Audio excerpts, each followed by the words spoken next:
We've got a bracket. We're going to analyze it to death. The greatest week of the year is here. Let's roll.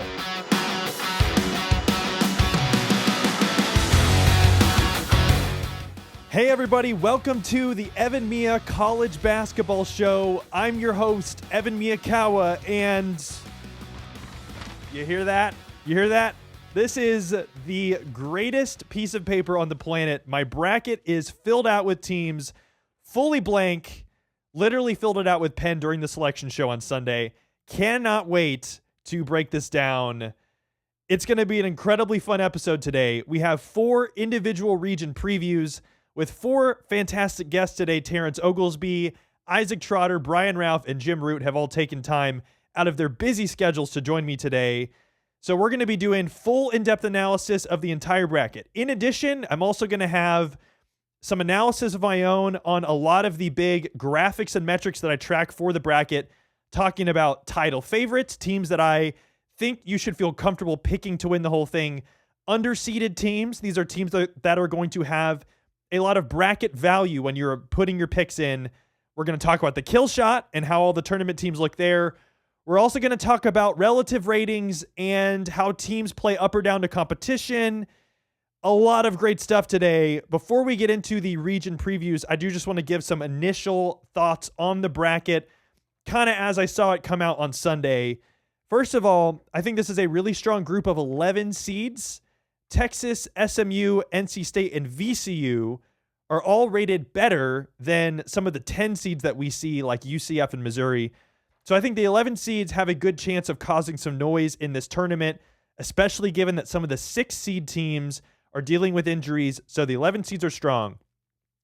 Vanderbilt and St. John's, I think, were pretty underseeded as 5s. Could make an argument resume-wise and team strength-wise that they're better as 4s or 3s. So that was a bit tough for them, but I think they're going to be very strong as 5 seeds. Miami, Ohio ends up getting in the tournament, but as a first 4 team in Dayton. Pretty disappointed by that one. I get why the committee put them in the first 4, but I would have loved to see them get a straight pass to the first round. As it is, they will be playing SMU on Wednesday night to get into the round of 64. So we'll be cheering them on in that one, but tough to see them not get straight in. In terms of chalkiness this year, I think this is one of the big storylines. This year, there is according to my tournament simulations, there is a 78% chance of a 1 seed winning it all. That's pretty in line with what we've seen historically. Since 2000, 72% of the title winners have been 1 seeds. So this year, it's even more likely than in years past. And last year, we saw something that's pretty abnormal. All the 1 seeds made it to the Final Four. Now, last year, I think, in retrospect, the tournament looked very chalky. It was very chalky. Pre-tournament, last year, the chance of all the 1 seeds making it all to the Final Four was just 4%. This year, it is at 9%. That is both very high compared to normal and also still not a lot. Like, we're talking about a 1 in 10 chance or fewer that we're going to see an entirely chalk Final Four with all the 1 seeds making it. But 9% is still higher than most tournaments, so that's something to watch out for. Those are my initial thoughts off the top, but we're going to go ahead and transition to our first region preview, which is going to be in the East region. But I've got a lot of other stuff intermingled in the show, so you're going to love all of it. Please stick around. All right, guys, we're going to get into our first regional preview. We're going to do the East region, and it is Terrence Oglesby back with us. By the way, T.O., you are the first repeat guest on this show. Which is an honor for you. So congratulations on that. We're talking about the East region today, and we're going to try and rapid fire through this thing here. Let's start with Duke, because this has been a discussion online. My immediate reaction when I saw the path for Duke as the overall number 1 seed in this bracket to get to the Final Four, I think they got a pretty rough draw, because if they play second round against Ohio State, who I think is favored and will more likely than not win that game against TCU. Ohio State, I think, is more of like a 6 seed quality in this tournament. They're 22nd overall on my site. Then you're talking about a Sweet 16 game against either St. John's, who I have as the 11th best team in the country. That's a 3 seed quality. Or Kansas, who's 21st, but has Darren Peterson. So maybe the most skilled, talented player on the court. So who knows? So who knows with that one? And then you go down to the other side, and I don't necessarily think this was the absolute worst draw, but Duke versus a potential UConn game, Dan Hurley, I don't think they're going to be excited about that. Or you potentially have a Elite Eight rematch against Michigan State, which was the Zion Williamson matchup from 2019, I think it was. So overall, I think that they could have had this a lot easier, especially in the second round in the Sweet 16 than they got. What are your thoughts on their path here? I think Ohio State's a very good team. I think Diebler has done a nice job with that crew, and I'm happy they made the tournament because I think Diebler's a good coach, and I think he's still young and he's still figuring things out, but he's going to continue to get guys there at Ohio State because you're always going to get guys at Ohio State because, let's be honest, that region of the country is loaded to the brim with talent, and they grow up Buckeye fans. So along with the amount of cash they have, it's obviously a lot of it's going to Ryan Day. Conversely, basketball has enough money, too, to be successful. That all being said, we can wax poetic about Bruce Thornton. We can wax poetic about all these guys from Ohio State. Duke has Cam Boozer and Ohio State doesn't. Point blank, period. That's what happens. Do I think they got a rough draw? No, not particularly. I look at their first-round game. Siena, love Jerry McNamara. Not going to be an issue. Bang, game one. Number two, Cam Boozer is going to have his way against some of the bigs from Ohio State. I don't think that's a huge deal. And then as you continue going, I think their first real test comes against St. John's in the Sweet 16. And I think Patrick Gungba is going to be back for the second weekend. At least people are optimistic that that's going to be the case. And I think that's where the swing play of Gungba comes into play in that second weekend. I think they can get through the first without him. In the second weekend, I think they do need him to match up with Zubi Ejiofor or whoever the big is for that makes it to that Sweet 16 round, whether it's Kansas and Flory Badunga. They're going to have extra guys, right? So I think Duke, you look up and down the East bracket, a lot of legendary coaches. You can only play one at a time. So I like Duke's draw. You can't play them all at once. You can only play the ones that's in front of you, and I think Duke has a clear advantage over Ohio State and whoever is going to be after that. Yeah, I mean, I don't disagree with you that I think Duke still should be able to handle their business, and if they lose that game, that's on them for losing. Sure. So I'm not really doubting their ability to get this done, but that was something notable. Okay, I want to ask you, looking at the East region, what is the most... I'm holding my paper bracket right here, which I'm going to be frequently referencing. I literally filled this out. I haven't filled it out, though. I haven't filled it out either. It's still blank. Okay. What is your most intriguing first-round matchup, the one that you are most excited to watch and think has the most juice here? First-round matchup, I think Louisville and South Florida is going to be a great game. South Florida has a guy named Isaiah Nelson who was American Conference Player of the Year, Defensive Player of the Year, Newcomer of the Year, basically any of the year award that he was eligible for, he got. He's terrific. But I also, on the flip side of that, South Florida, while they are tough, and Brian Hodgson has done a terrific job there, and he may or may not be the next head coach at Syracuse. We don't know that information. I'm just speculating. But I think as tough as they are, as physical as they are, there is a big difference between being big and physical in the American Conference and being big and physical in the ACC. Louisville's not big and physical in the ACC. However, you look up and down the lineups for both teams. Isaiah Nelson's obviously listed 6'9", 6'10". After him, I think there's one other guy that's listed pretty tall.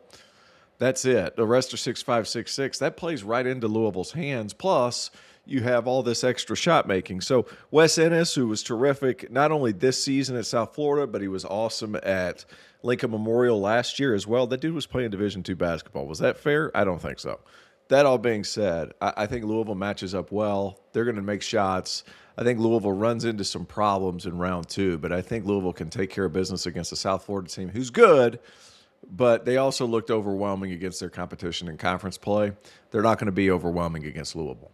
Yeah, that's also my favorite first-round matchup, and a couple things for me on this one. I think South Florida will have the best player in this game in Isaiah Nelson. He is rated the highest on my site in terms of his overall player value. Obviously, if Michael Brown Jr. is healthy and playing well, he's the most talented player, no question. But in terms of what Nelson has done, in terms of his production, he's been the best player in the American Conference, by far the best player, defensive player in that conference. He averages 16 points a game, 10 rebounds a game, shoots 64% from inside the arc. He's an elite rebounder, prolific scorer, amazing defensive impact. But I think Louisville, their strength in this game will be their depth. And this is something I highlighted some last week. There have been questions about where the top end guys and how well they perform down the stretch, but Louisville has a lot of very quality players, and I think that will be a factor for them.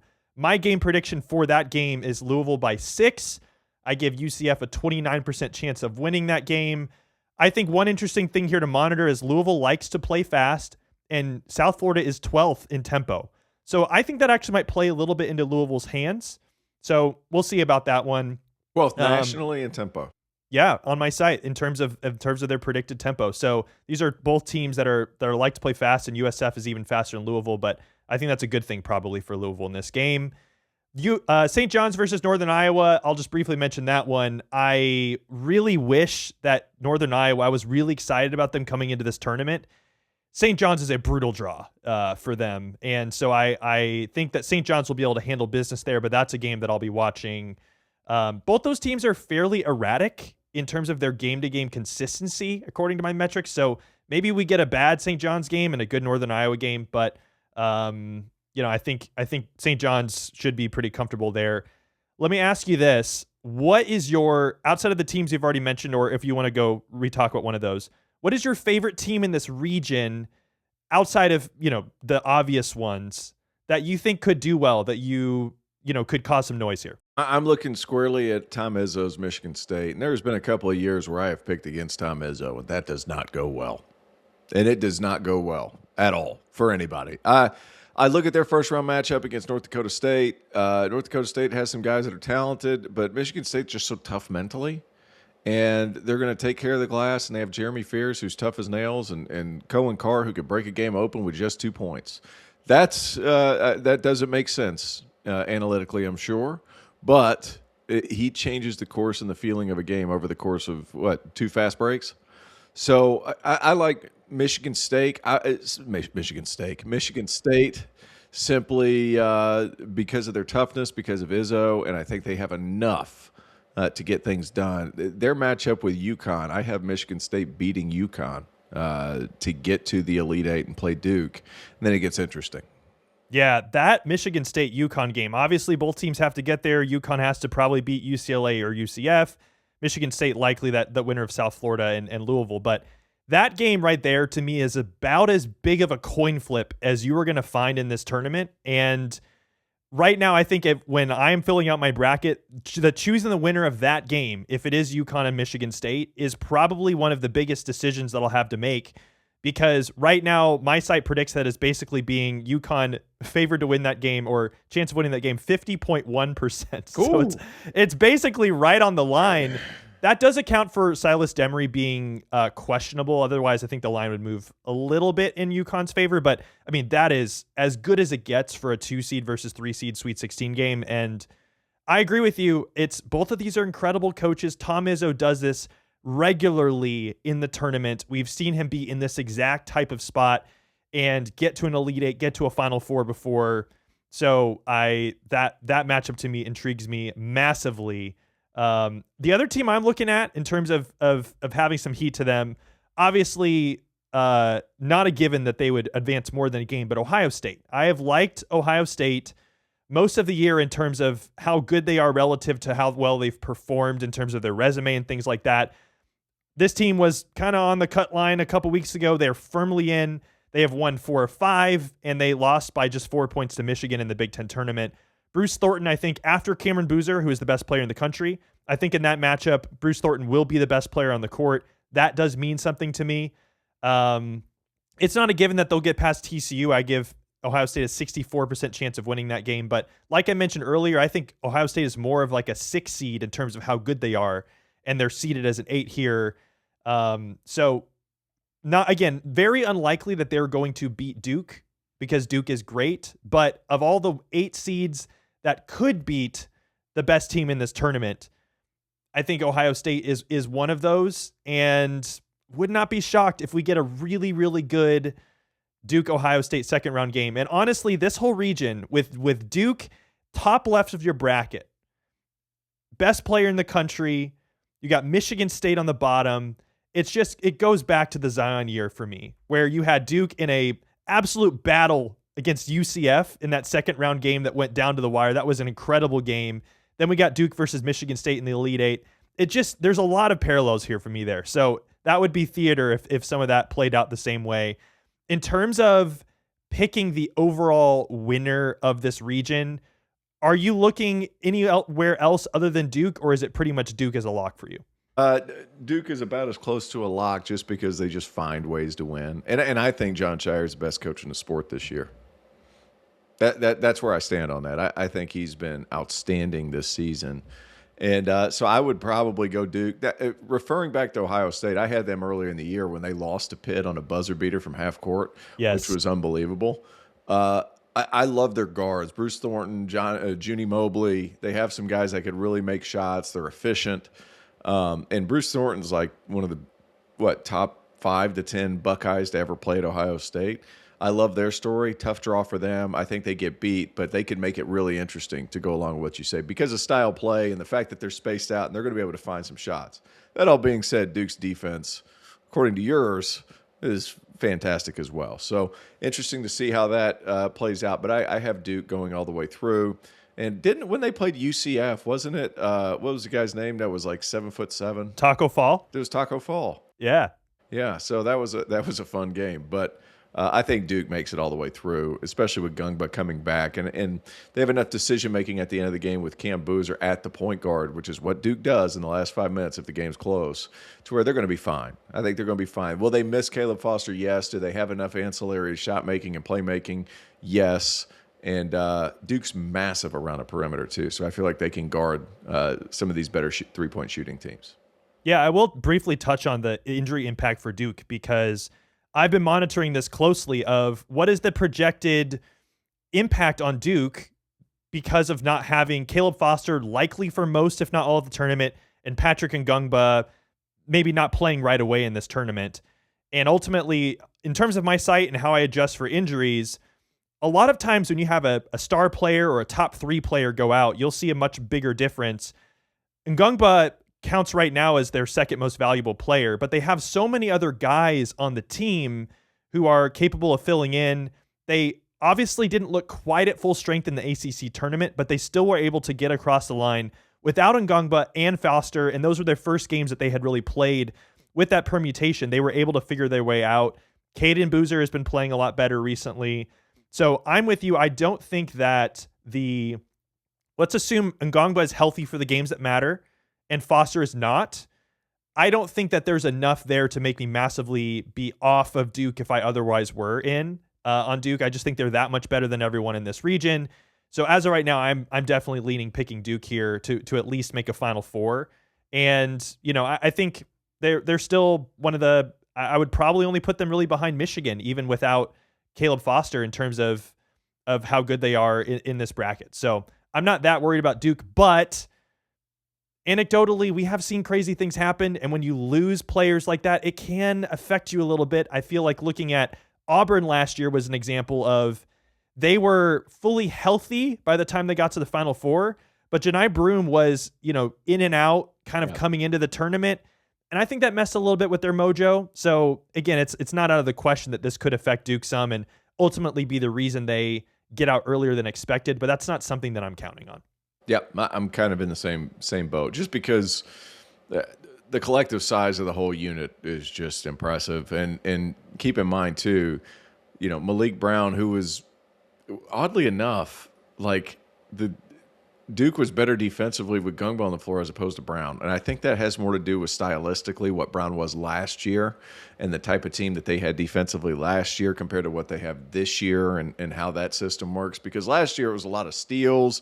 It was a lot of, man, we're out closer to our guys. We're providing more pressure on the ball and on the passing lanes. This year they're sinking in. That doesn't really gear well to him. And but still, I mean, you're talking about a guy with elite instincts, and I'm still going to be able to find a way to be successful. A lot of great coaches in this part of the bracket, but I'm with you. I think Duke makes it all the way through just because they just do winning things. And I'm sure they pop up on the analytics too, but just watching them, they take care of the boards. They always rotate. It's death by a million cuts because they just execute and execute and execute relentlessly. So I like Duke in this one. last quick question for you. We've kind of blown past Kansas, assuming St. John's is going to make it to the Sweet 16. But Kansas is Kansas. It's Bill Self. It's Darren Peterson. Do you think they have any shot at a Sweet 16 or an Elite 8, or are you kind of out on this group at this point? I've been out on Kansas for about a month now. Full transparency. I'll be honest with you, it has more to do with the fact that I'm just tired of hearing about it. But I think they do have enough to where they could make a run to the Sweet 16. But Flory Badunga against Cam Boozer would be theater. I think it'd be a lot of fun. I think Flory Badunga against Zuby Ejiofor is going to be a great matchup, because basically Kansas decided on one and not the other, and Zuby's turned into a hell of a player at St. John's. So a little bit of a revenge game there. I do think Kansas could do it. They could make it to the second weekend, but I think they have a tough ride ahead, because I really like St. John's. Yeah, I really have a tough time picking Kansas to get past St. John's, just because I think St. John's is that good, and their physical, aggressive style of defense, which we saw, multiple times this season, certainly in the Big East tournament final, where they pretty much handled UConn from start to finish. That's going to cause problems for anybody, and for a Kansas group that has been inconsistent at best. And if you look at it recently, they have been a lot worse over the last couple of weeks than they were even when they've been worse with Darren Peterson fully healthy, but kind of looking limited in recent weeks than they were when he was in and out of the lineup. It's been kind of weird. So that gives me, pause there with Kansas. So yeah, I think this is Duke's region. Thanks for T.O. This was awesome. And really appreciate your thoughts on this region, and have a lot of fun this week. All right, will do. Thanks, Evan. Before we get into more region previews, I want to go ahead and talk about who the title favorites are in this bracket. And what I specifically mean is who I would feel comfortable picking as a champion in my bracket based on teams that have a realistic, semi-realistic chance of doing it. And I specifically have a rule for this, and it is, if you look at the team ratings at EvanMiya.com and you take the relative rating, which is the measurement that I have for overall team strength, of the very top team in the bracket, and right now that would be Duke, look at that number and subtract by 7. Every team that falls within 7 points of that top team is in the title favorites tier, and the last 10 national champions have all been in that group on Selection Sunday going into the tournament. So right now, there are 8 teams that qualify. Now, if we had done this even 2 weeks ago, I think that list would have been a lot smaller. It would have been more like 4 or 5 teams. But the top teams have come down just a little bit in recent weeks, specifically in the last week. Duke is dealing with injuries, and Michigan did not win the Big Ten tournament. Arizona looked solid, but Florida did not. So there's a little bit more opportunity there. And so there are currently 8 teams that fall in the title favorites tier, and this would be my advice. Please pick one of these 8 teams to win it all, because any team outside of this will have such an insignificant chance of winning that it's probably not a good value pick. So these teams are Duke, Michigan, Arizona, Florida, the 4-1 seeds, but then also 2-seed Houston, 2-seed Purdue, 2-seed Iowa State, and 3-seed Illinois. Those are the 8 teams that fall in the title favorites tier right now. And if you look at the tournament probabilities at evanmiya.com, which we will talk about more intermittently throughout the show, each of those teams has a 2.5% chance or better of winning the whole thing. Now, that doesn't sound like a lot, but most teams outside of the top 2 to 3 are not usually above 10 to 15%. So Illinois is down at 2.5%. That's fine. If you want to pick Illinois as a champion, like that could happen. It's not an impossibility. So one of those 8 teams, all of them have above a 2.5% chance.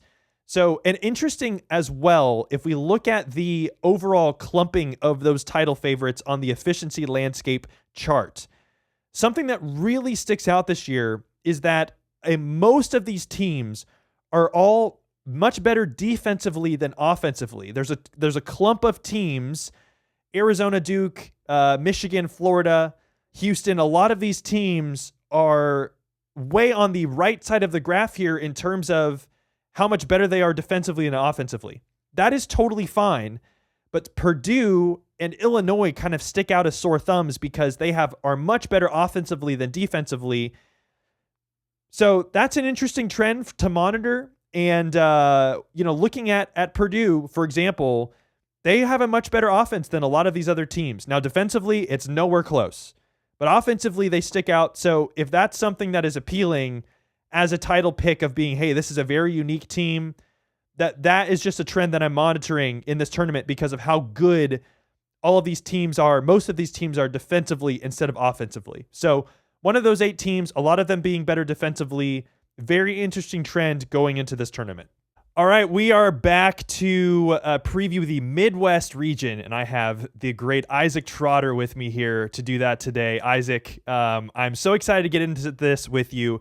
Let's talk about Michigan, the 1 seed in this region. I mentioned earlier in the show that I thought Duke had a pretty rough draw in their region in the East. When I'm looking at Michigan's path to a Final Four, obviously I think they're good enough to get there, but I also think they got it relatively easy, and I want to see if you agree with this.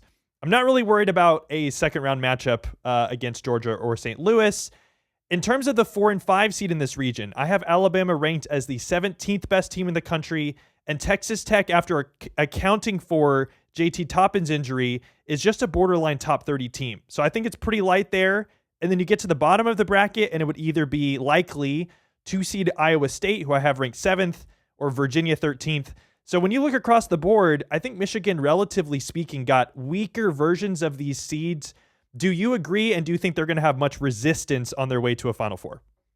I'm with you actually on this one. I kind of looked at this region. I thought, well, Texas Tech a bit shorthanded. I think Alabama is a little bit flawed. I think my concern, with Iowa State is just overall talent. This isn't one of the richest teams in college basketball. This isn't a talent-laden roster, I would say. Virginia hasn't played up to competition at the elite level that you would theoretically expect from a number 3 seed. So Tennessee, I think, has some flaws on their profile as well. So I'm with you. I think Michigan feels good about its draw.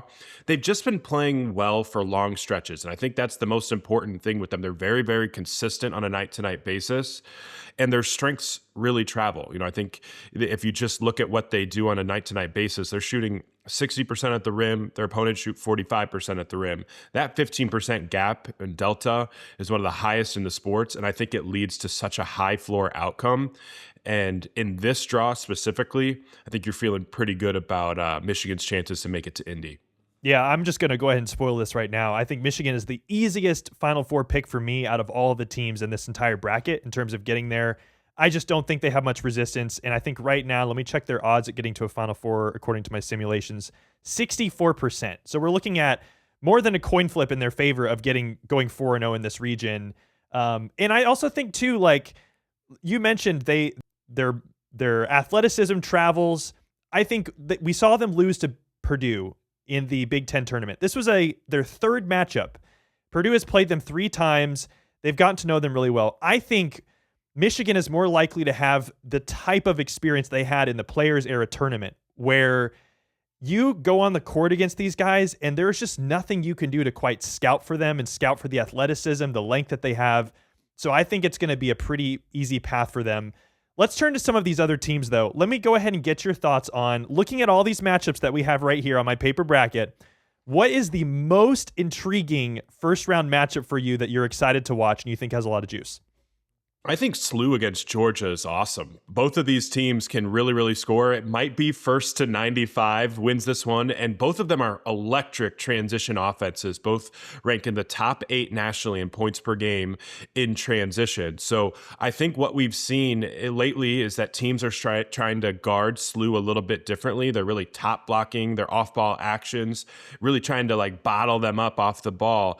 And I'm curious to see if the athleticism for Georgia can do some of those same things. But the other part about this matchup is just 2 bigs who are so important to their teams doing it very different ways, right? Like Santos Surreal, one of the best pure athletes in all of college basketball. I feel like he could kiss the rim every single time he jumps, and he's just a freak show. On the other end, Robbie Avila has been one of the top shooting centers in the sport, and he can attack long closeouts, really good with his shot fakes. So I'm just I wouldn't say Robbie is an awesome athlete either. So it's just it's a very fun dynamic of Robbie Avila versus Santos Surreal, 2 offenses that can really score. And whoever I think kind of controls the other one in transition. And how do you do that? It's taking good shots, not putting yourself in bad positions with turnovers, especially of the live ball variety. Whichever one of those 2 teams, those 2 factors, tilts one way or the other, I think could ultimately determine this one. This one should be a banger. Yeah, this is a great shout by you, and I pretty much have this more or less as a coin flip on my site. And yeah, looking at this game, like you mentioned it, both these teams love to play fast, and the predicted over under for this game is about 170, and that is comfortably better than every other game that we're going to have in the first round, most likely. So this should be, scores in the mid 80s for sure in this game. So I think that's going to be a lot of fun. I love that shout. Who are you picking to win that game? Because it really could go either direction. And I think these 8-9 games are some of the hardest to call often. Super hard to call. I personally just go with the better coach when I'm really in a tight bind. I think Josh Schertz will find a few more answers to the test here. I also like how SLU has big wings that are really good defensively. Like Deion Brown is a really good defender. Amari McCautry can really guard. Kellen Thames comes off the bench, and he's I think, a high major athlete. I think all three of those guys match up really well against Georgia's top offensive options. So like Jeremiah Wilkinson, Blue Kane, who I love. He's a beast, even though he hasn't shot it well from three. I think SLU has the bodies to guard or defend Georgia's guards. And that's, I think, maybe the trump card for me in this one. Yeah.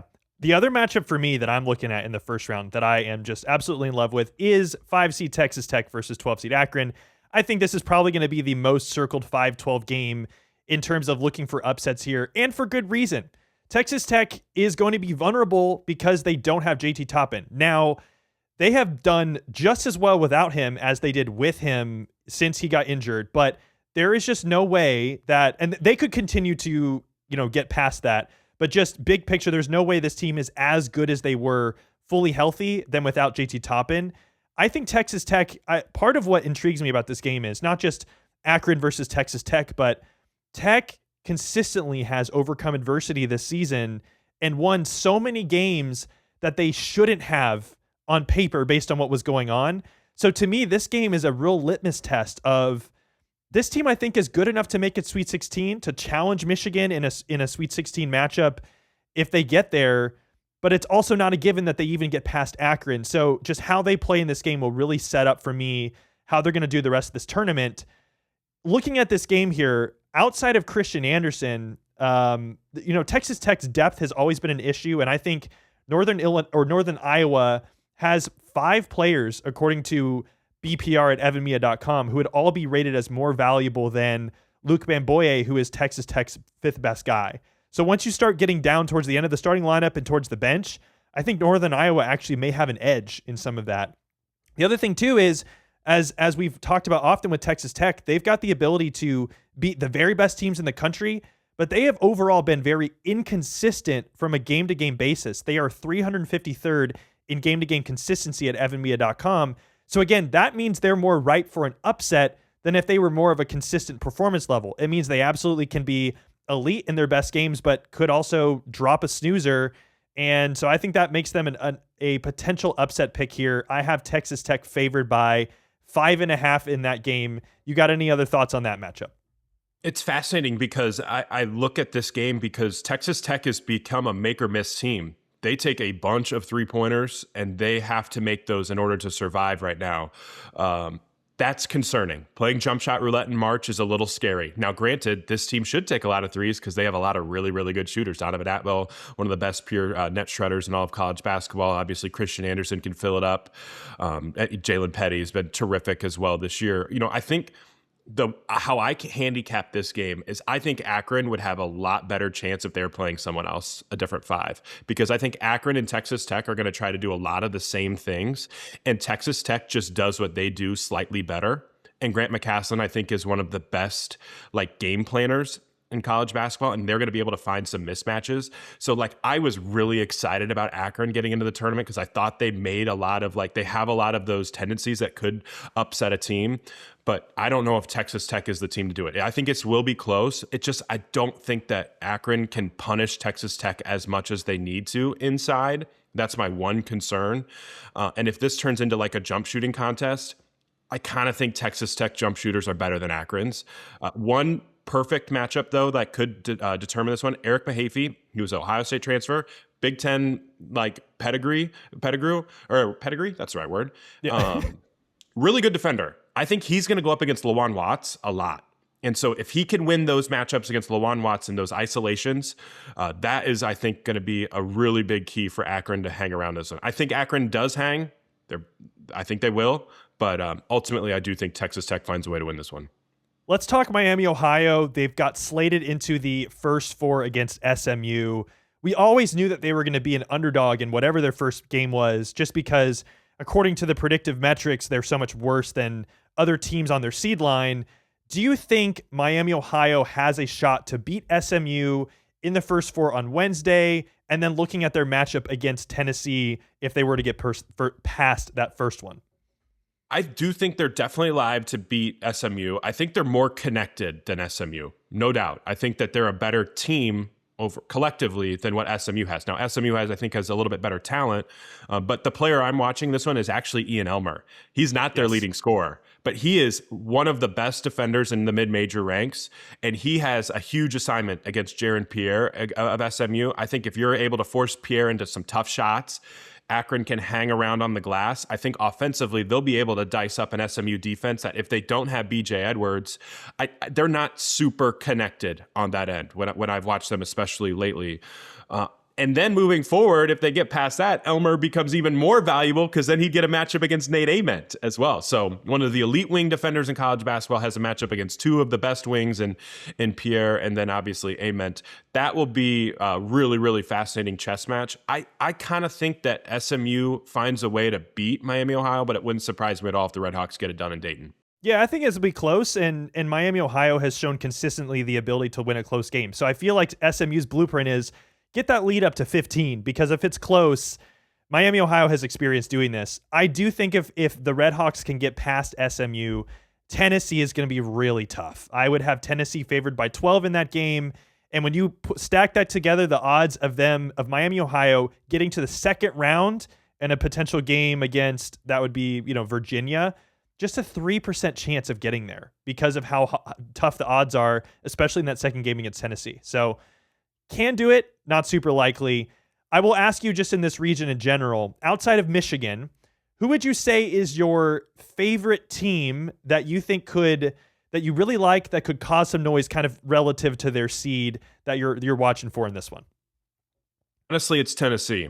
And I think the draw here for Tennessee could theoretically make some real magic.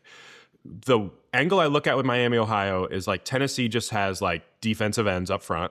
And their ability just to control the boards, offensive rebounds. I think they'd win the possession battle pretty handedly in that one if they played Miami, Ohio, or even SMU, to be honest. Gives Tennessee an edge there. And then against Virginia, again, Virginia's a team that has played well against mediocre competition, but we really haven't seen them play up and beat awesome teams, like I said earlier. Tennessee and Virginia, I haven't looked at your site of what you'd have it, but in my head, I think that's maybe a 2 or 3 point margin. Pull it up right now. Yeah, it's darn close to a pick 'em. And Virginia has struggled to guard guards this year. Their perimeter defenders are not that elite. That's scary to me against Jacoby Gillespie, against Nate Ament. The ability to be able to get into the paint and then obviously go to work on the offensive glass, I think would be an issue. And I think Tennessee could really guard Virginia's actions really, really well. So I think there's a real chance that Tennessee could make the Sweet 16 just because I like the draw. And then if they're playing Iowa State in that Sweet 16 game, that's going to be just an utter brawl. 2 of the most physical teams there as well. It would not surprise me at all if Tennessee makes the Elite Eight. I'm not picking it, but for their seed and their draw, they have a real shot. Right now, game prediction, if Virginia were to play Tennessee, Virginia by just a half point in that game. So that would be a really, really fun second-round matchup. It's so interesting you pick Tennessee because my team that I was kind of eyeing for, who I think could cause some noise or at least is slept on, is Virginia. And ultimately, I think that the takeaway for me is the winner of that game will be in a good spot to make an Elite Eight potentially, because for Virginia, I don't necessarily think in terms of the metrics that they're better than their seed or something. I just think probably looking at a lot of the other teams on the 2 and 3 seed lines, if we look around the bracket Michigan State, Illinois, those teams are probably going to get a little bit more buzz than Virginia, but Virginia has just quietly been pretty excellent this season, a lot better than people thought with first-year coach Ryan Odom. They've improved a lot over the last month. They almost beat Duke in the ACC title game. They throttled Miami, Florida in the game before. And, either of these teams would be about a 3.5 point dog to Iowa State in that Sweet 16 game. So, yeah, I think the winner of that game, either way, will have a lot of potential. Any other interesting things that you're watching for or bracket value advice that you would give to listeners in this region? Kind of like the draw for Alabama in the first weekend. I look at Hofstra. Hofstra is a team that really they're guard dependent. Again, if you look at their shot charts, they are very jump shot reliant. So are we taking Cruz Davis and Preston Edmeade to outshoot LeBaron Philon, Latrell Wrightsell, and maybe Aiden Holloway if he plays in that first round game? I don't know if I'm quite there with that. So I think if you then potentially look ahead to a second round matchup against Akron or a Texas Tech team without JT Toppin, I don't think that Texas Tech would be able to hurt Alabama on the glass. So the first two matchups there for Alabama are pretty feasible because I don't think their biggest wart is that exposed. Now it would get exposed in the Sweet 16 against Michigan, sure. But we could cross that bridge when we get there. And maybe that's a night where Alabama makes 15 or 16 threes. So I think there's a lot of noise around Alabama right now. They haven't played well. Obviously, Aiden Holloway got arrested this morning. There's going to be a lot of negative buzz around Alabama, but I do like the draw for them to make the Sweet 16. Yeah, that entire pod is just super fun. Texas Tech, Akron, Alabama, Hofstra. That's going to be one of the most fun little pods of 4 to watch. So whatever comes out will be interesting. I already said that I'm picking Michigan to win this region. Are you looking anywhere else besides Michigan, or is it pretty much a closed door case for you picking Michigan to get to the Final Four here? I do pick Michigan, but I will say this, I've got to watch Michigan up close and personal this week at the Big Ten tournament in Chicago, multiple halves in a row where their half-court offense has really not hit on all cylinders. I'm curious about that against an Iowa State team that can really heat you up and potentially force a bunch of turnovers. That could be a really concerning game in Elite Eight, and it would be in Chicago, which is a really close drive for Iowa State fans. So Michigan and Iowa State would probably fill the United Center to 50-50. So I think Michigan is the right choice, and I think all the analytics and all the eye tests would tell you Michigan is the right choice, and they are my choice. But there are a little bit more cracks in the armor, I think, lately that have started to emerge. I'm still backing the Wolverines long term, but I wouldn't feel great about a Michigan-Iowa State Elite Eight game. That will not be an easy 40-minute game right there. Yeah, that would be a really, really fun game to watch. So we'll look forward to that one. Thank you, Isaac. This has been awesome, and really appreciate your insights on this super loaded Midwest region. Have a lot of fun this week, man. Of course. Thanks for having me. All right, we are now going to get into my favorite piece of analysis that I do every year for the bracket, and that is looking at underseeded teams.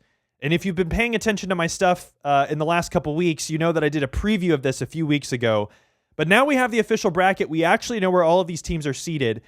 And I basically look at and compare every team's seed to how strong they actually are and pick out the teams that are significantly better than what's typical for their seed, and especially compared to other teams in the bracket today.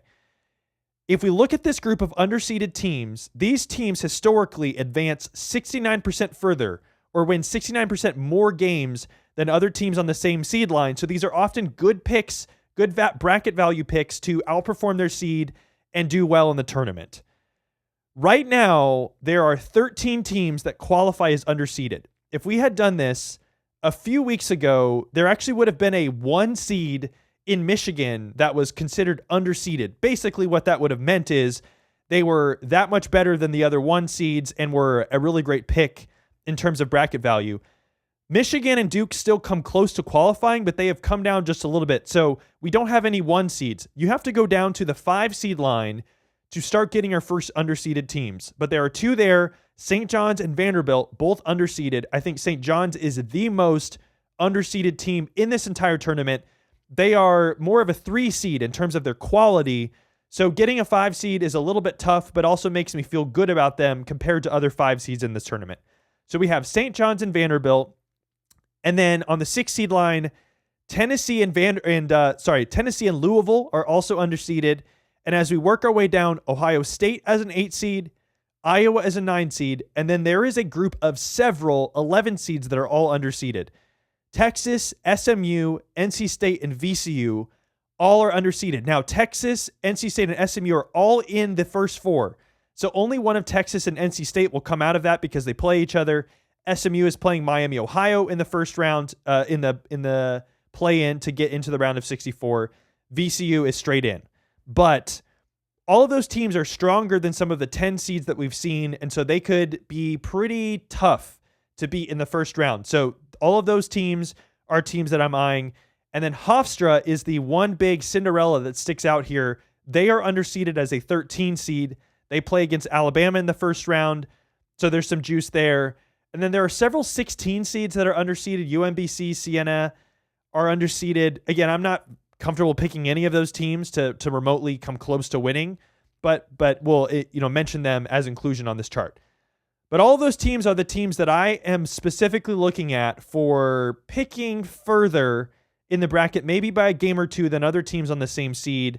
Certainly St. John's and Vanderbilt stick out to me a lot because they are stronger than all of the 5 seeds at this point and a lot of the 6 seeds and below. So those are the underseeded teams that you should be eyeing as you're filling out your bracket for winning more games than you would typically expect for their seed, and will carry a lot of value in your bracket as you decide who's going to win which game. All right, it's time to get into the South Regional with the great Brian Rauf here, who's doing a lot of great stuff over at Basket Under Review, which you can check out over on the site there.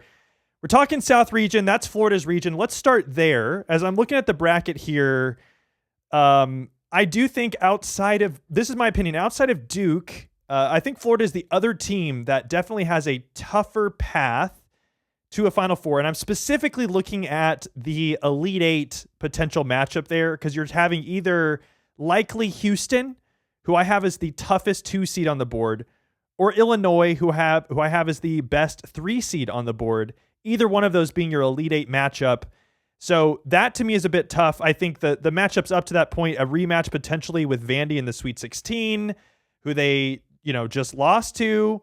I think that has some intrigue there, but I certainly think the Elite Eight is tough. And if we're just talking, Florida was in this exact left corner of the bracket last year, right? Yeah. And they ended up winning the whole thing. And so part of me is like, am I discounting them like a lot of people did last year, like I did last year in some ways? But this year's Florida team going into the tournament, according to EvanMiya.com, is weaker than last year's Florida team at the time going into the tournament by a little bit. So I do think they are vulnerable. What do you think about Florida's path to a Final Four and what could be the biggest hurdles there? The biggest potential hurdle is having to beat Houston in the Elite Eight in Houston, right? Like just that added layer of this, I'm sure, is not something that Todd Golden and that Florida fan base and team is exactly thrilled about. But I do think it does set up well for them from a matchup standpoint, just walking down through the bracket and their projected opponents, right? Obviously, they should not have a problem with either Lehigh or Prairie View. If they do, they have bigger issues than how far they can go in the tournament. But Clemson and Iowa are 2 teams that have struggled with athleticism and have struggled with size. Florida's got that in spades, so I think Florida's okay. Next round, Vanderbilt could obviously give them some trouble. Nebraska is a team that has been killed on the glass at times this year. Another team that also struggles with athleticism, particularly athletic front lines. There's Florida. And then you are to get to the Elite Eight. Houston, again, that matchup is tough. The one thing with Houston, though, is they are not as good inside as they typically are, right? And so you have this massive Florida front court that still there from last year, has played as good as any front court in the country. The Illinois matchup, I think, could be interesting because that is a more like-for-like kind of matchup. Then it comes down to who do you trust more in that matchup there. That's actually my Elite Eight is Florida, Illinois. Yeah. I think the Houston angle is interesting because it's a rematch of the national title game. The Illinois angle, I just think that would be a really fun game. But I definitely think Florida's going to have their work cut out for them. Looking at other first round matchups, what is the first round game that you are most intrigued by that you're excited to watch and it's going to be really interesting for you? I'm probably most intrigued by St. Mary's and Texas A&M just because of the contrast of styles in that game, right? St. Mary's wants to play as slow as possible. A&M wants to play as fast as possible, no matter what, right? And St. Mary's has had success throughout Randy Bennett's tenure at getting opponents who like to play fast to slow down, to make them play at their style and make it more of a skill-based game, which leans in St. Mary's favor. I think A&M can still win that way, But what makes A&M different and what makes Buckyball different is they do not care if they go down 20 playing fast. They are still going to play fast no matter what. And so like that stubbornness is the perfect counter to what St. Mary's wants to do. I think it could be interesting. I think A&M is a better team than St. Mary's, but that battle of styles too should be interesting. Yeah, looking at the tempo stuff on the matchup preview that I have for this game, not only is St. Mary's outside the top 300 in tempo, but they also have a pace adjust that's in the negative, which on my site basically means they also play better in slower paced games. A&M's the exact opposite. They're top 20 in tempo and play better in fast paced games. So it's going to be who can impose their style more on the other team. I think that is a great shout. My most intriguing first round matchup, and I think for me in this region, this is by far the game I'm most interested in. It's North Carolina versus VCU. And I think this game, it just has so many storylines to me. Another team in UNC who is, going to maybe be seated better than the quality of their team based on the fact that they have lost their best player for the season in Caleb Wilson. And right now, after adjusting for Wilson's injury, I have North Carolina as the 46th best team in the country, matched up against VCU 43rd best. So I have VCU favored in that game by a point. Now, Henry Vasar will be, without question, the best player on the floor in this game. But outside of that, like VCU has a good roster. I also think too, unlike Texas Tech, who has not missed a beat without JT Toppin going down injured, UNC has looked worse without Wilson, and they're 332nd in momentum right now on my site. So, amongst the 30 worst teams in terms of how much worse they've been performing compared to recently. Both these teams are really consistent game to game, so I think we're going to get a close game. Something to watch for me is North Carolina has been significantly better at home this season than they have been outside of that, on the road especially, but neutral as well. So how will that have an effect in this game? Neutral court, obviously, against VCU. And players to watch VCU-wise, Terrence Hill was the second best offensive player in the A10 outside of Robbie Avila. He's a very good playmaker, great efficient scorer. Brandon Jennings, also a really good defender. So I think that one has a lot of juice. Could go either way. Any thoughts on that one? Yeah, I have VCU winning that one as well. This is probably the most upset-rich region, I think, or the potential for the most upsets, which is going to make it a lot of fun.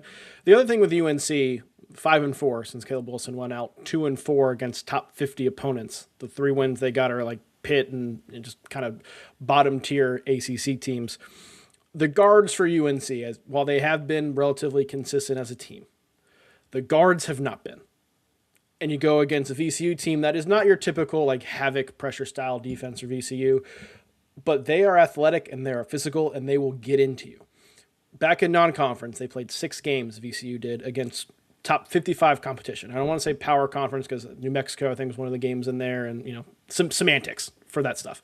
But top 55 opponents, they were top 30 in the country in that stretch at forcing turnovers. They made it a point in those games to really get underneath you. If you were relying on Kyan Evans and Luka Bogovac and Derek Dixon to win a game for you if you're UNC, I don't have a lot of faith in that right now against a team that's as good as VCU is. Yeah, another matchup that I'm intrigued by, not likely to be as close a game, but Vanderbilt versus McNeese, 5 versus 12. Vanderbilt, one of the most underseeded teams in this tournament in terms of how good they are and where they could have been seeded based on their resume, certainly making to the SEC title game on Sunday. I have Vanderbilt favored by 11, so I don't necessarily expect this to be a toss-up, but McNeese was in this spot last year as a 12 seed against Clemson as a 5, and they ended up completely throttling Clemson by, 30 points up until the end of there, I think. And but this McNeese team, though also a 12 seed, they have not played very well up to better competition this year. So that worries me against a very good Vanderbilt team. In addition, just on paper, last year, McNeese, going into that game against Clemson, according to my game predictions, had a 28% chance of beating Clemson. This year, it's just 14% against Vanderbilt. So we're not talking the same thing. Do you think McNeese has any shot in this game, or do you think this is a Vanderbilt runaway? I don't want to say any shot because that is disrespectful to McNeese. Of course. But I don't think they have any shot to win this game. One thing that worked in their favor, in addition to just the strength of that team last year, was their match. The style was something Clemson struggled with, right? And Clemson was hurt going into that game. I think it was Wiggins who missed that game for Clemson, which was a major impact for them. Vanderbilt plays the exact same way McNeese does, just with better players and more talented players, right? And whenever you have that kind of stylistic clash, it tends to favor the team that has the better team and better athletes, particularly when you add in the fact that McNeese has struggled against higher competition this season. Vanderbilt, I think, had faltered the last month or two down the stretch. What they did in the SEC tournament, I know we can take tournament results with a grain of salt, but just it seemed like they got back to having the edge to them that they needed to have that caused them to go undefeated for as long as they did. Duke Miles being fully healthy, I think, plays a big role in that as well. So while this is a 5-12 game, I would be shocked if McNeese won. Yeah, and just looking at this region, generally speaking, I think outside of Florida and Houston, who are the two best teams in this region, obviously Illinois in there too, Vanderbilt, I think, is my favorite team, the team I'm most intrigued by, the team I think could cause the most noise. I mentioned they're underseeded. They just beat Florida. They had a close game against Arkansas in the SEC title game. If you look at every team in this bracket that's outside of the 1 through 3 seed lines, my tournament probability simulations have Vanderbilt as the best chance of making an Elite Eight outside of any of the top 3 seeds. So this is a team that I think, I like how this is broken for them. Nebraska in the second round, if they end up playing Nebraska and getting past McNeese, obviously, that will be a tough one. But a game against Florida, a team that they know really well that they've just beaten, I feel like that maybe takes away a little bit of the talent disparity because they already know how to play them, and maybe the familiarity makes it a closer game. So I like Vanderbilt. Do you have another team in this region that you really like that could cause some noise that you're kind of on board with? I don't think Vandy gets to Florida. I think Troy gets to Florida. Ooh, what? Troy is my sleeper team. Oh my goodness. Okay, tell me more. But they're the only double-digit seed I have in the Sweet 16. There's got to be somebody, right? So Troy is the team. Troy has been inconsistent this year, particularly throughout Sun Belt play. It's why they had 11 losses. There aren't some really great team that's performed really well all the time. But they're 3-1 in quad 1 and quad 2 games. When they have needed to play their best, they have brought it. Go back to November when they went to San Diego and beat San Diego State. Followed that up, pushing a fully healthy USC team. Rodney Rice was not hurt yet. Chad Baker-Mazara was fully invested, had not quit / been kicked off the team at that point. They took that team 3 overtimes. They play kind of similar to Nebraska, where they spread you out. Victor Valdez and Thomas Dowd as a front court duo are incredibly versatile. I would consider them very Nebraska-like. Their ability to shoot threes. Valdez can handle the ball, rebound at a really high clip. 2 high IQ guards, inconsistent shooting, inconsistencies throughout much of the season. But when we get to the tournament, I care a lot more about the teams you've proven you can beat versus who you've proven you can lose to, because everybody here is good. And Troy has proven they can beat good teams as much as any mid-major, or really any 13 seed has. I kind of think we get the best version of Troy in the tournament, and they could be the sleeper here. I love this pick, and your assertion that Troy has played really well against their, in better matchups this year, data-wise, that absolutely checks out. If you rank every team in this tournament based on playing up to better competition according to opponent strength adjustment at EvanMiya.com, of all the tournament teams, Troy is number 1. Number 1 out of all 68 teams in playing a higher level of basketball against the best teams on their schedule than the worst teams. So that's a good pick by you. I really like that. I like it. The second straight year Scott Cross has brought in this team to the tournament. It's a vastly different team than last year's team as well. Tayton Conaway was the core. They lost, I think, 4 starters off that team. Took some transfers, but a lot of it was bench guys developing. And here they are again, and I think play a dangerous style that could cause some problems here. All right. If we look at the bottom part of this bracket and it plays according to seed, we would have a potential Houston 2 seed versus Illinois 3 seed matchup in the Sweet 16. I think that is a really, really fun matchup. Wanted to get your thoughts on that because I would have Houston favored by 3 in this game, according to the matchup preview. Both of these teams have been great and been labeled as potential title contenders this season, but have struggled in their best games. Illinois is 3-7 against top 20 opponents on my site. Houston is 2-5 against top 20 opponents. I think Illinois maybe was stronger in that category earlier in the season and has maybe fallen a little bit off. Houston maybe has been a little bit better recently, but that's certainly not an area that they have been able to capitalize on Who do you think has the edge in this game, and what are kind of your main thoughts on that potential matchup? One of the reasons this is tough too is because I think Illinois has the higher ceiling and has shown it can play at a higher level, but Houston has been far more consistent this season, right? And so what do you value? Do you value the height, or do you value the consistency? Keaton Wagler against Kingston Flemings is going to be a really, really fun point guard matchup. I think the difference to me comes down to what Houston's front court play looks like. I mentioned that it hasn't been as strong as typical Houston teams. Not that it's not talented, right? JoJo Tugler is one of the nation's best defenders. Chris Sinak is going to be a first-round NBA draft pick despite being inconsistent this year because of the skill set he has. Those guys show up, I don't think it's a question.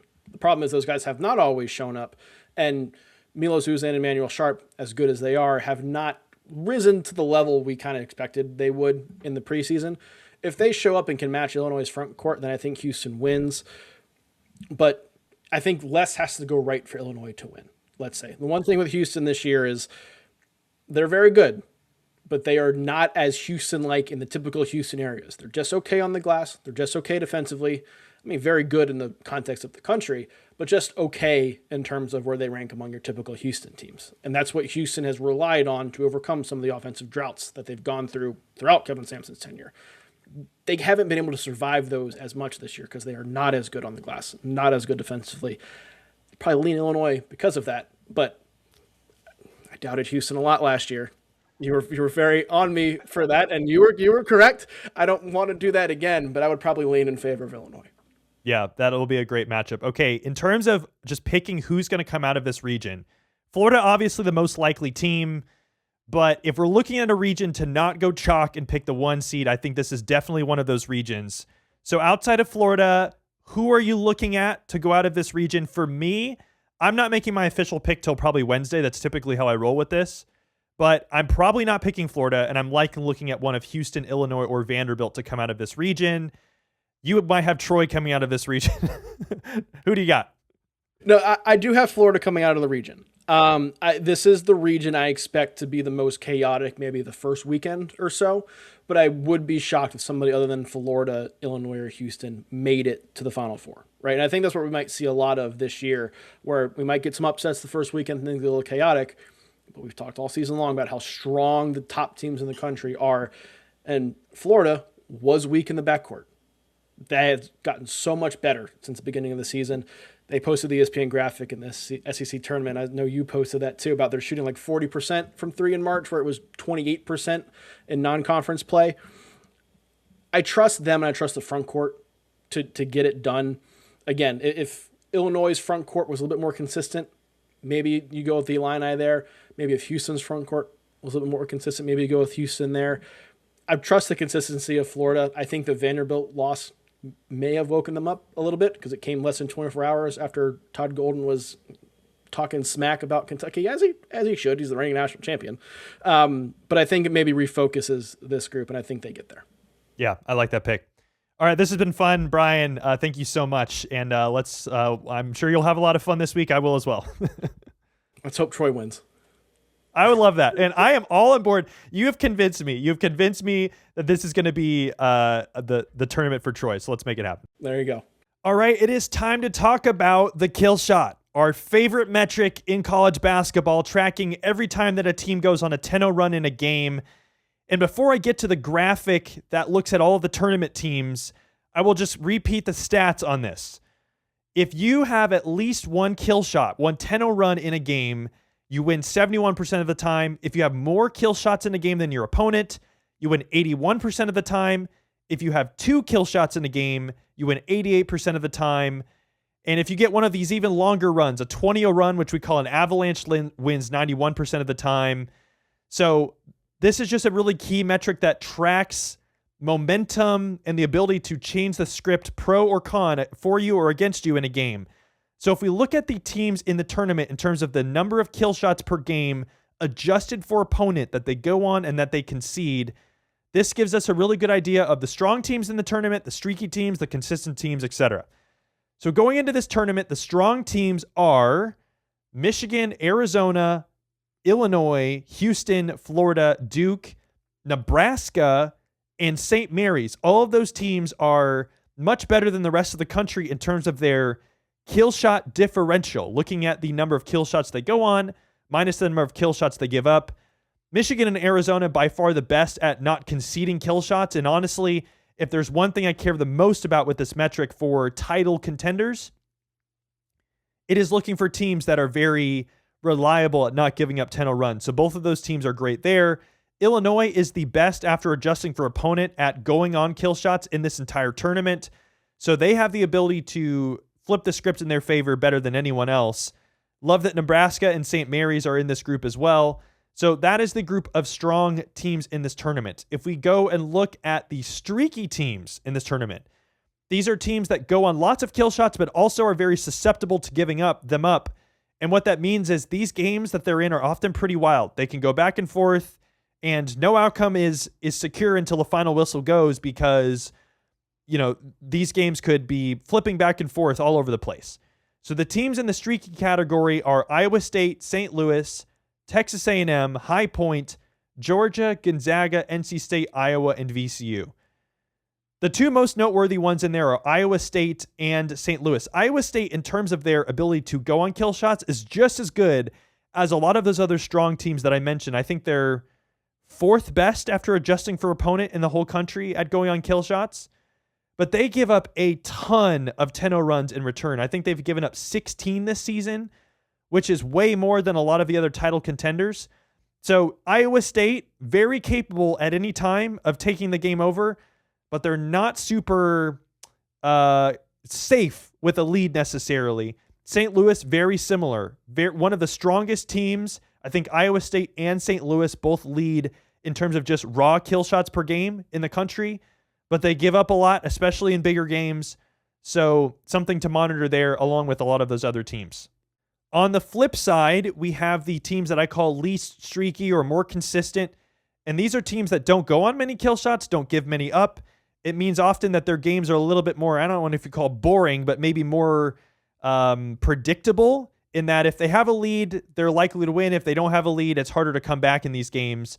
Some interesting teams on this list here: Tennessee, UConn, SMU, North Carolina, Miami, Florida, Texas, TCU, Missouri, Ohio State, Northern Iowa. Wright State and Howard are also in there as well. Interesting to note those teams and just stylistically monitoring, they may not have the ability to, if they're down 10, it's going to be a lot harder for them to come back and win that game. But if they're up 10, you trust them more at the lead. So those are some of the more consistent teams in the kill shot. And lastly, I won't go over all of the teams that are in the suspect category of they don't go on many kill shots, but they're really susceptible to them. But the most notable ones here are Villanova, UCLA, Santa Clara, Miami, Ohio, and UCF. Those would be most of the high major teams in that group. Just makes me not feel great about trusting them in a lot of spots in this tournament. So those are the teams that fall in the kill shot suspect category. I wouldn't use this as a rule for picking teams in the tournament, but generally speaking, stylistically especially, a lot of these trends tend to bear out, and every single tournament team that wins a title often is really good at both going on kill shots, but especially at not giving them up. So if we're looking for teams that are the really strongest in that category, I'm looking at Arizona, Michigan, Florida, Duke. All of those teams are great at not allowing kill shots against them.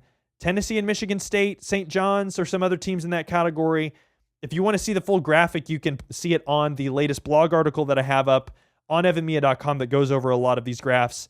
But you can also see it on YouTube as well if you're watching there too.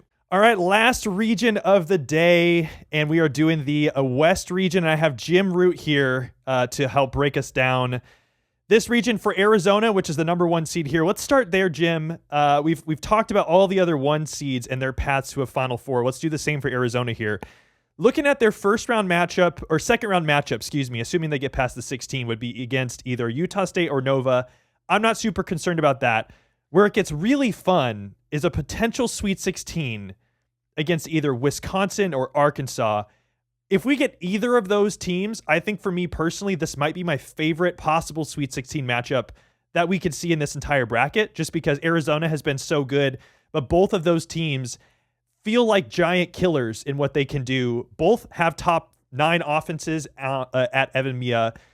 And those are better offenses than what Arizona has. And if you actually look at a lot of the top teams in the sport in the 1 seed area, they're all better defensively than offensively. And specifically in the Big 10 or the Big 12, excuse me, Arizona has the best offense, and it's not anywhere near as good as some of these offenses that they might be faced later on in the tournament. Like Wisconsin and Arkansas both have better offenses than any in the Big 12 this year. Arizona has played against Alabama and Florida, who have good offenses, but that's intriguing to me. And then obviously you have either Purdue or Gonzaga as the most likely options in the Elite Eight. A lot of fun possibilities here for Arizona. How do you feel about their draw and their path to a Final Four? Yeah, I don't think it's too bad. As you mentioned, the 8-9 game, it's not hugely worrisome for me. Utah State would probably feel a lot like when they went against Zach Edey in the second round 2 years ago and got completely demolished. And Villanova is short Matthew Hodge due to injury and just generally, I think, has overperformed the talent on the roster. Credit to Kevin Willard. That Arkansas-Wisconsin game, I hope we get those two to play each other in the round of 32 because it's going to be first to 100, maybe the first backcourt to combine for 70 points is the one that actually gets the victory there. Up and down, generally, Wisconsin actually plays high-scoring games now. It continues to blow the mind of all my Wisconsin alma mater friends, since that's where I grew up. But yeah, either of those backcourts. Now, I do think Wisconsin maybe looks better as a giant killer, maybe because we've seen it. And they've done it away from home. They've knocked off some tough teams. They won at Michigan. They won at Illinois. They won at Purdue.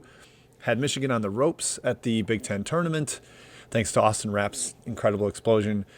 Wild. Whereas Arkansas, I still am a little skeptical of the interior play there. They played the one good front court, or the one really good front court in the SEC, and they got obliterated inside the arc by Florida. That concerns me. So if Wisconsin gets through, I think I'd maybe have a little more worry for Arizona. Wisconsin's going to maybe try to beat him at the math game, hitting more threes, because that's just not what Arizona wants to do. And I do think Nolan Winter is going to be back. I know he went through the workout before the Michigan game in the Big Ten tournament. He's huge for them. He's got the best net rating on the team. He is huge for their defensive rebounding, particularly against that Arizona front line. Then you get to that Elite Eight game, whether it is Purdue or Gonzaga or my alma mater, the Missouri Tigers. This is a unintentional consequence. Yes, we scheduled the West Region before we knew Mizzou was headed there. But don't worry, I'm not gonna show the bias here. I do think it'll be Purdue or Gonzaga in that game. Gonzaga is the only other team in this region with a defense that's really worth holding up against Arizona's offense. And I know you mentioned Arizona's offense not being at the level that Purdue or Arkansas or Wisconsin is really at. But you got to flip that around and see some of these defenses probably can't hold up against the physicality, the offensive rebounding of Arizona. That's been a strength of Gonzaga, and you've got the coaching thread there with Tommy Lloyd having been on Mark Few's staff for years and years. They play very similarly in terms of getting it up the court, play up and down, get early post touches and score inside. And then Purdue's just kind of the wild card. With the veterans that they have, they're trending way up to end the year. They looked great in that Big Ten title game. They've seen big front lines in the Big Ten. They've seen Michigan. I think it's a tough path for Arizona. Does very set up well for them geographically. Only Gonzaga is like a West Coast team in this region, so everybody else is going to have to travel a ton. I do think it'll be Arizona, most likely, but there's some spots where they could trip up. I've been doing this for every region, so I want to ask you, looking at all of these first-round matchups that we could have, what is the matchup that you are most intrigued by that you think will be the most interesting and that you're going to be dialed in for when we get it? I cannot wait for – I don't care who wins NC State, Texas, because I think either one is going to set up for a really fun game in the second round against BYU and A.J. Dubance and Rob Wright. No defense, really, between those three teams. BYU down the stretch especially was, like, abominable on that end. NC State and Texas barely top 100-ish at times, and two really good offenses. A lot of shooting on the court in both those games, even without Richie Saunders for BYU or all three of those teams. So whatever that ends up being, there's a little geographical edge there for BYU. Surely, that's played in Portland. NC State and Texas have to get out there from Dayton, whoever wins. But just the amount of offensive firepower on the court there, I don't think anybody on NC State or Texas matches up overly well with Dubance. Maybe Dalen Swain I could be tucked into. But it just seems like there's going to be a ton of points in that game. And it's kind of ripe for an upset because BYU's so shorthanded with injuries this season. I agree. I normally don't pick a 6-11 game where we don't even know the winner yet as my favorite, but I'm absolutely with you. Regardless of who wins between NC State and Texas, I think it's going to be close to a coin flip of who advances to the second round there. Just BYU real quickly, like every region has a team that is weaker than what they were earlier in the season because of a key injury. This is the one in this region with Richie Saunders being out. And because of that, I have BYU as the 40th best team in the country after adjusting for injury at evanmiya.com, which is going to put them as basically a slight underdog or slight favorite depending on which of these matchups they get. But the other thing too is that BYU, unlike Texas Tech, which I've talked about before, Texas Tech has stayed pretty even keel after losing JT Toppin. BYU has not, and they are 363rd in the country in momentum right now. In other words, they've gotten a lot worse after Richie Saunders' injury. So if you look at either one of these matchups, right now, if they were to play Texas, I would have Texas favored by a half a point. I like the Dalen Swain shout. He has been excellent this season, and I don't think has been covered quite enough. He's excellent as a scorer, rebounder, and playmaker, which is pretty rare to be good at all three of those. And NC State, another talented team. That game is literally a dead even prediction if you use the matchup preview at evanmiya.com. So either way, BYU is going to be in a dogfight, and that's exactly what I want to see for a BYU game with AJ Debonsa. So I think that either one of those has a lot of intrigue for me. The other one that I'm looking at is Wisconsin versus High Point. I don't necessarily think that this is the most ripe upset, but Wisconsin has been fairly inconsistent this season, and I think we've started to, back in January or February, once they started putting up some of these big wins, but then not always following that up with good performances against the rest of their schedule. It's always been this discussion of Wisconsin feels like an Elite Eight team or an out in the first round. High Point's a team that's good enough to beat them. High Point's defense, though, if we're talking about the high-powered Wisconsin offense, that's a major mismatch. High Point's defense I have ranked as 132nd best in the country against a top 10 offense in Wisconsin. And specifically when you look at the three ball, Wisconsin has 14 games this season when they have hit 15 or more threes, which in and of itself is insane. High Point doesn't have a single game this season where they've allowed 15 or more threes. Now, obviously, a lot of that is because of the schedule, but there's going to be a clash here. And so something's got to give. I think it's likely that Wisconsin is able to hit threes against them, but it's not always a given. So I think that one's interesting as well. Any thoughts on that matchup? Yeah, it's tricky for Wisconsin because this is, the look pass game. I mean, it's NCAA tournament, not going to do that. But I mentioned having a bunch of Badger fan friends, and they're like, we just got to get past round one and start to, get that mentality of being the hunter because they've been so good with that all season. At High Point, you mentioned schedule. They haven't played a top 100 team all season. How does that work? Last year, I think they played one. It was UAB, and then they got to Purdue in the NCAA tournament and were competitive, but not quite to the level that maybe some thought they could pull off the outright win there. It is a talented team. Rob Martin's awesome in the backcourt. I love Conrad Martinez off the bench as a kind of spark plug scorer, playmaker. Aquino up front's got NCAA tournament experience. It's talented. It's athletic. Clayman's done a great job in his first year, but I think the pace that they play and the defense that you alluded to is probably going to make it tough for them to overcome, especially in a high sample possession game. That's not really what you're looking for the underdog giant killer mode. I think we do get the Wisconsin-Arkansas game, and that's the one that I think everybody's going to have their eyes on in the second round. I will ask you about the Miami versus Missouri matchup in your alma mater. I think that's a really fun 7-10 just because I think both these teams have been kind of on the up recently. Obviously, Miami, Florida has had one of the best first-year coaches this year in Jay Lucas, but Missouri in their own right has also been playing well. So what do you see in that matchup? Who are you picking there, and what's maybe the most intriguing part of that one? Yeah, I think I'm going Miami, and for the listeners, I have not gotten a Missouri game right all year long, so fear not. If you are a Missouri fan, you can just throw tomatoes at me and be content. This Mizzou team is much better on the glass than they have been in recent years, and that's not to say they're great on the defensive boards, but they've been abysmal in the past, and you've got to be able to hold up against Renew, Uday, getting after it inside on the boards. That is one of the more physical front courts in the entire country. And they've got big physical guards, too. I think people are going to love the Trey Donaldson, T.O. Barrett hair matchup in the backcourt. That's going to be fun. But I think I trust Lucas a little bit more at this point, even though it's only his first year. Gates has not had a great postseason run. He's got one NCAA tournament win, and then he turned around and lost to Princeton. Got blown out by Princeton in the second round. And then last year, I think Ben McCollum ran circles around him in the first round. So with that physicality in the front court that Miami's got, I'm going to lean towards the Hurricanes there. Yeah. Okay. In this region, maybe outside of Arizona, who is your favorite team that you really like that you think could do really well, especially kind of relative to their seed line? Yeah, I think it's Wisconsin, and maybe that's a popular pick right now just because of what we've seen from them lately. But yeah, I think the ceiling is so high from them. You've got an unbelievable guard duo that I think they had a game where they combined for 69 points in the Big Ten tournament. And then the front court, as I mentioned, likely getting Winter back, a super valuable guy for how they play. Rhodey can hit a couple of complimentary threes from the wing. Their other big men, Rapp and Bieliauskas, can also shoot some. This team's at Carrington, too, I guess, can get really, really hot off the bench.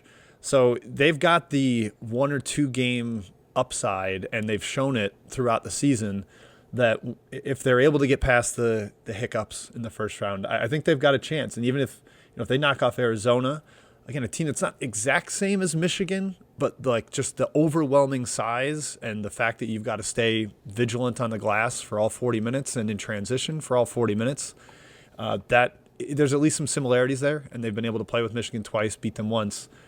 And then if you see Gonzaga, that works for me. It's a similar matchup to Arizona, and they've already won at Purdue in the last couple of weeks. So Wisconsin's definitely going to be a popular pick, but I can't deny that it's with some merit. So it would be the Badgers for me. Yeah, I love the Wisconsin pick. I feel like it's dangerous just in the sense that they could lose in the first round, and then people are going to pick them to the Elite Eight. But I can't look past. I feel like I'm an analytics guy. Throw out the numbers. Just vibes. Wisconsin has felt like an Elite Eight team for at least a month at this point. The way that they play, the high-level guard play between Blackwell and Boyd, the three-point shooting, it's all there. And if there's any team that can rock the boat of the consistency of Arizona, it is a team like Wisconsin, absolutely, with the three ball that they have. So I think that's a great pick. My team is Purdue, and I think that Purdue has obviously had issues in the last 2 months, but the Big Ten tournament really, I felt like, was a litmus test for what level is this team at. They win the entire thing. They're trending in the right direction. They're not playing in the haunted halls of Mackey Arena in this tournament, where they have really struggled this season. And here's the interesting thing stylistically. According to my site, they are comfortably the best offense in the country. Let's forget about the fact that they have the 30th best defense, okay? Comfortably the best offense in the country. And the last 4 national title champions have all had a top 3 offense going into the tournament. What makes that especially interesting is that all of the 1 seeds and the most likely teams to win it all are much better defensively than offensively as a grouping. And when you actually graph that on the sort of efficiency landscape, Purdue really sticks out as a sore thumb because of how much better their offense is than their defense. Maybe there's something to that of being a unique pick there. And in terms of a matchup against Arizona in the Elite Eight, if that's how it works out, my model gives them a 34% chance to beat Arizona. Arizona would be favored by 4.5 in that. Again, that's very doable for a Purdue team. I think they had worse odds to beat Michigan in the Big Ten title game. So I like Purdue. Where are you at on that group? Yeah, I was impressed by them in the Big Ten tournament, and I think their Achilles heel is always going to be like big, athletic scoring guards, scoring wings. So I don't, maybe AJ DeBonsa could go for 50 against this defense. I have no idea how they would guard him, but Purdue would probably score 100 in that game, so they'd be okay overall. I just think the trend of them at the end of the season, like the veteran guard play clicking in that dimension. Kaufman-Renn looks like the best version of himself again after kind of some downswings this year. Maybe not sure of his role next to Clough. They played him at the 5 more, kind of trending Jacobson out of the rotation, and I think that's where Kaufman-Renn really thrives offensively. So I like the adjustments that they've made. I also just wanted to add, we were talking about the popular Big Ten 5 seed that everybody wants to pick to the Elite Eight. I had flashbacks to Iowa a few years back. Same, yes. When they lost to Richmond in the first round, and everybody's like, oh, I lost a Final Four team already, or an Elite Eight team already. And okay, yeah, I think I probably was too. So I feel your pain. Yeah. Okay, in terms of picking a team to come out of this region, are you going Arizona or are you going somebody else? I feel like a lot of people have been on the bandwagon most of the season that Arizona looks like the best team in the country. And I think they have certainly been the most consistent team in the country. So they're maybe as foolproof as any team, but there are a lot of other talented teams in this region, like we've talked about: Purdue, Arkansas, Wisconsin, Gonzaga. Like, all of those teams could give them a good game. Are you going with Arizona or are you going with someone else for the winner of this region right now? Yeah, I'm going Arizona, and I'm on board with the best team in the country. I power ranked them number 1 at The Athletic for our forward-looking rankings, is most likely to win the tournament. Obviously, Duke and Michigan have been bitten a little by the injury bug, and I think that influences my opinion there. And I am open to the idea of, like, if they do get down in a game, how do they come back? Because they don't have the perimeter potency unless suddenly Burries and Del Orso are both having good games at the same time. I just don't know that they're ever going to be trailing that significantly. They're so dominant on the glass. They're pretty solid in terms of shot volume with the turnover battle too, more dominant on the boards. And then how do you score inside against this team? How do you measure up against the wing size? Karchenkov at the 3 is a tank. I just think the consistency and the fact that they don't need threes, I flip it more into a positive, where, like, they're not prone to a bad shooting night on any single night. And with the lack of standout defenses in this region, I'm going to have Arizona into my Final Four. Yeah, Arizona, 7th in game-to-game consistency on my site, so they're very even-keeled. And in addition, my favorite stat with them all season is they have only allowed 2 kill shots, 2 10-0 runs all season. The only one that was actually in a meaningful game was against Houston in the Big 12 title game, and they still withstood that. The other one was in a blowout game when they were already up 30 in non-conference play. So this team does not give up big runs, but they definitely have a lot of them on their own. So I think it's very reasonable to pick Arizona. I am leaning towards not picking Arizona because I'm not putting my official bracket until Wednesday, but I'm probably picking Duke and Michigan to come out of their regions, and I really don't want to pick more than 2 1 seeds. Even though Arizona, if you go to the tournament odds on my site, is a 53% chance of making the Final Four. So more likely than not. But I think as of right now, I'm probably riding with Purdue just because I think they have the veteran leadership, the previous Final Four experience, senior-led, arguably best point guard in the country, great coach. I think they have a lot of ingredients there. They figured it out in this last week. So I really like Purdue. I think that's kind of where I'm leaning right now. But I think Arizona is hard to look past there. So a lot of good options there. So thanks, Jim. This has been awesome. And we will see if your prediction on Arizona comes true. But either way, this is going to be a super fun region. And you're going to be in Vegas for the first round of this tournament. Isn't that right? Yep. Got the annual Vegas trip, 12th trip out there for the first weekend. Then I'll be back home in Chicago for the Midwest Regional. And then, of course, joining you in Indianapolis for the Final Four. So as much basketball as I can possibly consume over the next 3 weeks. Awesome. We're going to have a ton of fun with it, so thank you. Okay, last graphic that I want to cover today, and it's a big one. This is looking at the opponent strength adjustment metric that I have at evanmiya.com that measures how well teams play up or down to competition. Basically, the way this works is if you have a really positive rating in opponent strength adjustment, it means that you play up to elite competition. You play better than expected against the best teams on your schedule. It's teams that are really prolific in the big moments against the best teams on their schedule, against elite teams. You can rely on them putting their best foot out there and competing at the highest level. But they may be less convincing against the weaker teams on their schedule. Maybe as comfortable favorites, they're not winning by as much as they should. On the flip side, you have teams that can often beat up on really inferior opponents, but when you actually put them up against a really good team, they really struggle to meet the performance level that you might expect out of them. So when we look at the teams in this tournament field, based on opponent strength adjustment, there are a couple things that stick out here. Number one, all of the 1 seeds going into this tournament are neutral or positive in opponent strength adjustment. What that means is Michigan, Arizona, Florida, Duke, all of these teams play really well against the best teams on their schedule, and they are pretty reliable in showing up in big ways in that. Arizona sticks out the most there, but Michigan, Florida also good there. Duke is pretty much even, which means they sustain the same performance level whether they're playing a great team or a bad team. That's a good thing. And most of the tournament teams who have done well in recent years, who have won national titles, go into the tournament at least neutral, if not positive in this. So that's really good for those teams and makes me feel sure that, they're going to be successful in the tournament. Where it gets more interesting is looking at teams that are kind of more in the middle seed area that are really positive in the opponent strength adjustment. What that means is they play really well against great teams, but are more susceptible against bad teams. I would call these teams having more of a higher ceiling, lower floor. Teams in this group: Wisconsin, Michigan State, Nebraska, TCU, Texas Tech. Those are the main teams that fall in this category. I think Wisconsin, Texas Tech, Nebraska, Michigan State, like all those teams, it makes sense. They have been really good often against the best teams on their schedule. Wisconsin and Texas Tech have some of the best wins of any team in the country. But these teams are not 1s or 2 seeds for a reason, in that they have been maybe less convincing against some of the worst teams on their schedule, against some of the middling teams. And so for that reason, they might be a little bit more suspect to a first-round upset, a second-round upset.